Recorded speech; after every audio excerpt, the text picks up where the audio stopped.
عزیز طلبہ السلام علیکم۔ گلستان اردو چینل میں آپ سب کو خوش آمدید کہتے ہیں۔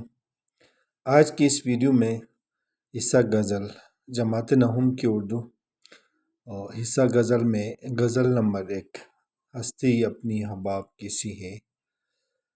اس غزل کے مصنف کا نام، شاعر کا نام میر تقی میر ہے۔ شاعر کا مختصر تعارف کریں گے، اس کے بعد الفاظ معنی اور اشعار کا مفہوم اور تشریح کی جائے گی۔ شاعر میر تقی میر کا اصل نام میر محمد تقی تھا، جبکہ میر تخلص تھا۔ والد کا نام میر علی متقی تھا۔ آپ آگرہ یعنی بھارت میں پیدا ہوئے، لیکن زندگی کے مختلف حالات کے باعث دہلی آ گئے اور پھر یہیں کے ہو کر رہ گئے۔ میر کی تربیت ان کے منہ بولے چچا میر امان اللہ نے کی۔ ابھی میر چھوٹے ہی تھے، والد اور چچا جان دونوں کا انتقال ہو گیا۔ یوں میر 9 عمری میں ہی تلاش معاش کے لیے دہلی چلے آئے۔ یہاں اپنے سوتیلے بھائی کے ماموں سراج الدین آرزو کے پاس رہے، مگر ان کی بدسلوکی کے باعث یہ گھر انہیں چھوڑنا پڑا۔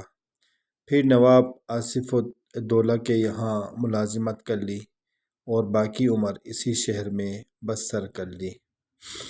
میر تقی میر کو خدائے سخن کہا گیا ہے۔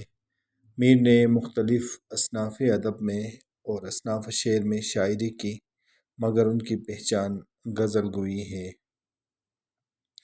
خلوص، درد و غم، ترنم اور سادگی کی بدولت ان کی غزلیں دل پر اثر کرتی ہیں۔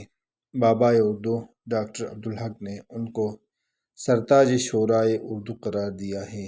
میر کی تصانیف میں ایک خود نوشت ذکر میر، ایک تذکرہ نکات الشعراء، ایک فارسی اور 6 اردو دواوین شامل ہیں۔